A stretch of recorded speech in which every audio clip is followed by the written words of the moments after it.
கிறிஸ்துக்குள் அருமையானவர்கள், இந்த நாள் நமக்கு திருமண்டலத்தின் மூலமாய் கொடுக்கப்பட்டிருக்கிற தலைப்பு ஓசன்னா கர்த்தாவே ரட்சியும். ஓசன்னா என்றால் ரட்சிப்பு, எங்களை ரட்சியும் என்பது அர்த்தமாய் பார்க்கிறோம். இந்த நாளிலும் நாம் 2 காரியங்களை குறித்து தியானிக்கும்படியாய் கடந்து செல்ல இருக்கிறோம். முதலாவது நாம் பார்த்தோம் என்றால் கழுதை குட்டியை என்ன செய்தார்கள்? இயேசு பவனி செல்வதற்காய் பயன்படுத்தினார்கள். இந்த கழுதை குட்டியை குறித்ததான ஒரு 3 காரியங்களை நாம் சிந்திக்க இருக்கிறோம். முதலாவதாக அந்த கழுதை குட்டியை வேதப்படமாய் வாசிக்கிட்ட பகுதியிலே கழுதை குட்டியை அவிழ்க்க 2 சீசர்கள் என்ன செஞ்சாங்க? சென்றார்கள். சென்ற உடனே அந்த கழுதை அங்கே என்ன செய்யப்பட்டிருந்துச்சு? கட்டி போடப்பட்டிருந்தது. இந்த நாளில் நம்ம கழுதையை பார்த்தோம்னா அங்கங்கே என்ன செஞ்சு சுற்றி திரிஞ்சு கொண்டு இருக்கு. ஆனால் அந்த நாட்களில் அந்த கழுதை என்ன செய்யப்பட்டிருந்தது? கட்டி போடப்பட்டிருந்ததாய் நாம் பார்க்கிறோம். கட்டை அவிழ்த்த சீசர்கள். இயேசு கிறிஸ்து நம்ம இன்னைக்கு என்ன கட்டில் இருக்கிறோமோ அந்த கட்டுகளிலிருந்து நம்மளை விடுதலையாக்க விரும்புகிறார். அதனால தான் அந்த கழுதை என்ன செய்ய சொன்னார்? அவிழ்க்க சொன்னார். அல்லேலூயா. கட்டை அவிழ்க்க செய்தார். என்ன கட்டில்? இன்னைக்கு சில பேர் வியாதியினால் துன்பப்பட்டு கொண்டு இருக்கலாம், சிலர் கடன் பிரச்சனையினால் துன்பப்பட்டு கொண்டு இருக்கலாம், சிலர் நீதிமன்றங்களில் வழக்குனால் என்ன செய்யப்பட்டிருக்கலாம்? துன்பப்பட்டு கொண்டு இருக்கலாம். ஒவ்வொருத்தருக்கும் ஒவ்வொரு பாடுகள், வேதனைகள், துன்பங்கள். அந்த கட்டப்பட்ட கட்டு எனக்கு எப்பொழுது அவிழ்க்கப்படும், எப்பொழுது எனக்கு விடுதலை கிடைக்கும் என்று அங்கலாய்ப்பு என்ன செய்யலாம்? காணப்படலாம். அந்த கட்டில் இருந்த ஆண்டவர் என்ன செய்கிறார்? விடுதலை தருகிறார். இரண்டாவது பார்ப்போம் என்றால் அந்த கழுதையை எங்கே கொண்டு வராங்க? இயேசுவின் இடத்தில் கொண்டு வந்தார்கள். நமக்கு இன்னைக்கு கட்ட அவிழ்த்தாச்சு அப்படின்னா நம்ம எங்கே பெயரக்கூடாது? துன்மார்க்கமான ஜீவியத்தை தேடி என்ன செஞ்சிடக்கூடாது? பெயரக்கூடாது. எங்கே வரணும்? இயேசுவின் இடத்துல வரணும். இயேசுவின் இடத்துல வந்தால் என்ன நடக்கும்? இயேசுவின் இடத்துல வந்தால் என்ன நடக்கும்? இன்றைக்கி ஞாயிற்றுக்கிழமை விடுமுறை நாள். அநேகர் என்ன செய்கிறாங்க? சுற்றுலா தலங்களுக்கு செல்கிறாங்க, எங்கெங்கெல்லாமோ மகிழ்ச்சியாக செல்கிறாங்க. கிறிஸ்தவர்களே இன்னைக்கு விடுமுறை நாள் என்று வேறு இடங்களுக்கு என்ன செய்கிறாங்க? கடந்து செல்கிறாங்க. கடந்த நாட்களில் ஒரு அருமையான நம்முடைய கிளை சபையினுடைய இல்லங்களை சந்திக்கும்படியான வாய்ப்பு எனக்கு கிடைத்தது. அங்கு சென்று அன்பு சகோதரர்கிட்ட ஏன் நீங்கள் ஆலயத்துக்கு வரல அப்படின்னு கேட்கும்போது ஒருத்தர் சொல்கிறாரு, நான் வியாபாரத்துக்கு போகிறேன், ஞாயிற்றுக்கிழமை நிச்சயம் எனக்கு நல்ல வியாபாரம் நடக்கும் அப்படின்னு சொன்னார். சரி சகோதரரே, ரொம்ப சந்தோஷம். சரி, மகிழ்ச்சியாக இருக்கீங்களா? இல்லை பிரதர், எனக்கு ரொம்ப கடன் பிரச்சனை. நீங்கள் தானே சொன்னீங்க ஞாயிற்றுக்கிழமை எனக்கு வியாபாரம் நல்லா நடக்கு, அதிகமான வியாபாரம் நடக்குனீங்களே, அப்போ ஏன் கடன்? அதான் ஏனே தெரில, நான் கடன் பிரச்சனையில் சிக்கி தவிக்கேன். ஆலயத்துக்கு வராமல் நீ வியாபாரத்துக்கு போனேன்னா உன் கடன் பிரச்சனை என்ன செய்யாது? ஒரு நாளும் தீராது. சொல்ல கஷ்டமாக இருந்துச்சு, வேறு வழி இல்லை. அந்த நேரத்தில் என்ன செய்ய வேண்டியிருந்துச்சு? சொல்ல வேண்டியதாக இருந்துச்சு. வேதாமம் கற்றுத்தருது, முதலாவது தேவனுடைய ராஜ்யத்தையும் நீதியும் தேடுங்கள், அப்பொழுது இவைகள் எல்லாம் உங்களுக்கு கூட கொடுக்கப்படும் சொல்லப்பட்டிருக்கு. நீ முதல்ல ஆண்டவருடைய சன்னிதானத்துக்கு வந்து பார், ஆண்டவரிடத்துல வந்து பார், உன்னுடைய வாழ்க்கை என்ன செய்யப்படும்? மாற்றப்படும். பெரிய மாற்றத்தை காண்பா.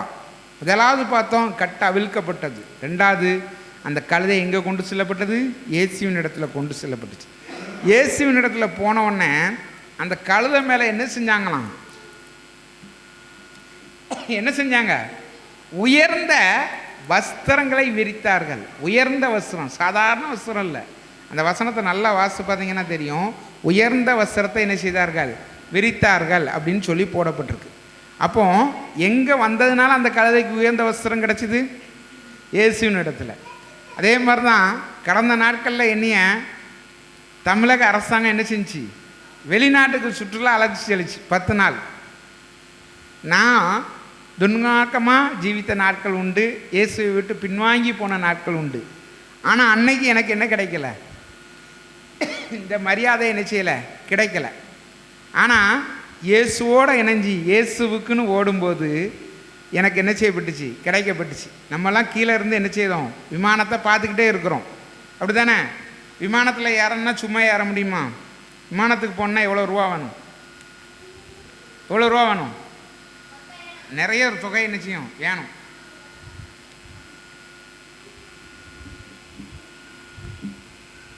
ஆனால் நான் எப்படி போனேன்? ஒரு பைசா கூட என்ன செய்யலை, செலவு இல்லை. என் வீட்டிலேருந்து நான் கிளம்புனதுலேருந்து திருப்பி வீட்டுக்கு வரத வரைக்கும் முழு செலவையும் அரசாங்கம் என்ன செஞ்சிச்சு? ஏற்றுக்கொண்டது. அப்போ எங்கே வந்ததுனால இது கிடச்சிது உயர்வு? இயேசுவின் இடத்துல வந்ததுனால. மூணாவதாக பார்த்தோம் அப்படின்னா, முதல்ல கட்டா விழுக்கப்பட்டுச்சு. ரெண்டாவது இயேசுவின் இடத்துல வந்த கழுதை என்ன செஞ்சிச்சு? உயர்ந்த நிலையை அடைஞ்சிது அப்படின்னு சொல்லி பார்க்குறோம். மூன்றாவது ஒரு சம்பவம் என்ன அப்படின்னு பார்த்தா, அந்த கழுதை நடந்து போன பாதைகள் கரடு முரடான பாதைகளில் போயிருக்கும், அப்படி தானே? எங்கெல்லாமோ கூப்பிட்டு போயிருப்பாங்க, எங்கெல்லாமோ போயிட்டு வந்திருக்கும். ஆனால் இயேசு கிறிஸ்து ஏற்றப்பட்டதுக்கப்புறம் அந்த பாதையில் என்ன விரிக்கப்பட்டுச்சான்? வஸ்திரங்கள் விரிக்கப்பட்டு அந்த வஸ்திரத்தின் மேலே அந்த கழுதை என்ன செஞ்சு போச்சு? நடந்து போச்சு.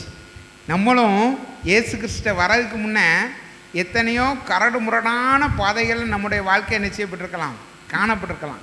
ஆனால் இயேசு கிறிஸ்து கிட்ட வந்துட்டோம்னா நம்மளுடைய பாதை எப்படி ஆயிரும்? யார் வந்தால் சிவப்பு கம்பளம் விரித்து வரவேற்பாங்க? பெரிய பெரிய பணக்காரர்கள், தலைவர்கள் வந்தால் என்ன செய்வாங்க? சிவப்பு கம்பள வரவேற்பு அளிக்கப்பட்டதும்பாங்க. அதே மாதிரி தான் அந்த கழுதைக்கு என்ன செய்யப்பட்டுச்சு? அளிக்கப்பட்டுச்சு. நம்மளும் ஏசப்பாவோடு இணைஞ்சிருந்தோம்னா நமக்கு எப்படிப்பட்ட கம்பள வரவேற்பு? சிவப்பு கம்பள வரவேற்பு எப்படி இருக்குது? தயாராக இருக்குது.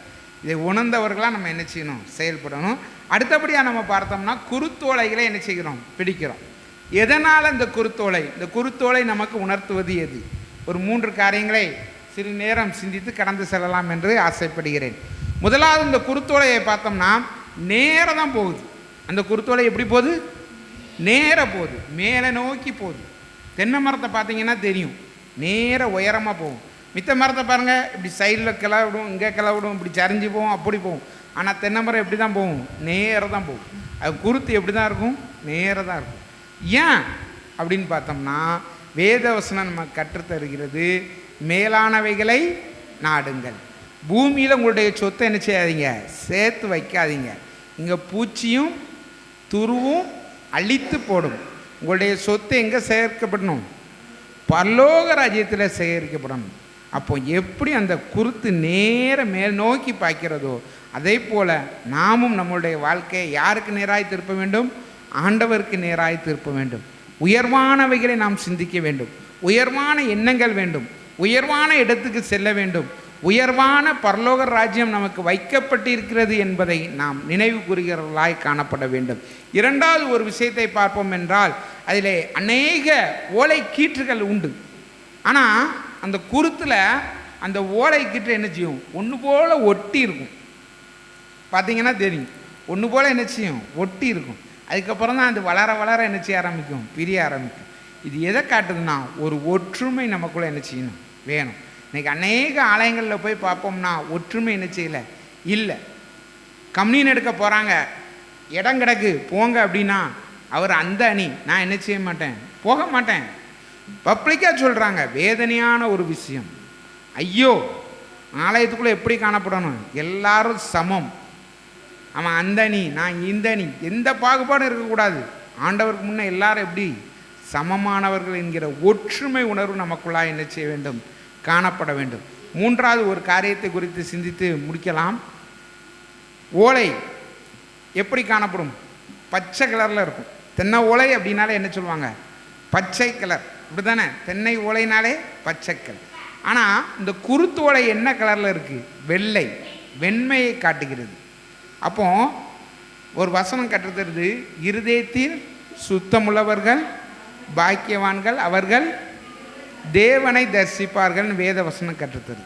நம்மளுடைய இருதயத்தில் இந்த குருத்தோலையை போல நம்மளுடைய உள்ளமும் சுத்தமாக காணப்பட்டுச்சுன்னா ஆண்டவரோடு நம்ம இணைந்து ஆண்டவருடைய பணியை என்ன செய்ய முடியும்? செய்ய முடியும். இன்றைய நாளில் 2 காரியங்களை நாம் 3 சிந்தனைகளை அதில் சிந்தித்தோம். முதலாவதாக கழுதையை குறித்து சிந்தித்தோம்.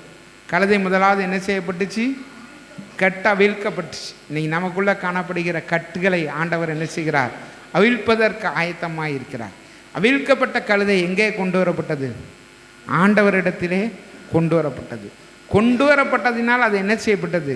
கனம் பெற்றது. மூன்றாவது, கரடுமுரடான பாதைகளில் நடந்து தெரிந்திருக்கலாம். வேதனைகள், துன்பங்கள், அகோரங்களை நாம் என்ன செய்திருக்கலாம்? அனுபவித்திருக்கலாம். ஆனால் ஆண்டவரோடு இணைந்த பின்பு அந்த பாதை உயர்ந்த பாதையாய், இரத்தன கம்பளம், சிவப்பு இரத்தன கம்பளம் விரிக்கப்பட்ட பாதையாய் நமக்கென்று என்ன செய்யும்? மாற்றப்படும். அதே போல குருத்தோலையை குறித்து 3 காரியங்களை நாம் சிந்தித்தோம். அது எப்படி நேராய் வானத்தை நோக்கி வளர்கிறதோ அதே போல் நாம் பரலோக ராஜ்யத்தை நோக்கி நமக்கென வைக்கப்பட்டிருக்கிற பொக்கிஷத்தை நோக்கி நம்முடைய வாழ்க்கையை நகர்த்துவோம். இரண்டாவது, எதை குறித்து சிந்தித்தோம்? இந்த ஓலையினுடைய ஒற்றுமை, ஐக்கியம் நமக்குள்ளாய் என்ன செய்ய வேண்டும்? காணப்பட வேண்டும். மூன்றாவது, பரிசுத்தம், வெண்மை நமக்குள்ளாய் என்ன செய்ய வேண்டும்? காணப்பட வேண்டும் என்பதை குறித்து சிந்தித்தோம். அப்படிப்பட்ட கிருபைகளை ஆண்டவர் தாமே நம் ஒவ்வொருவருக்கும் அருளி செய்வாராக. ஆமேன்.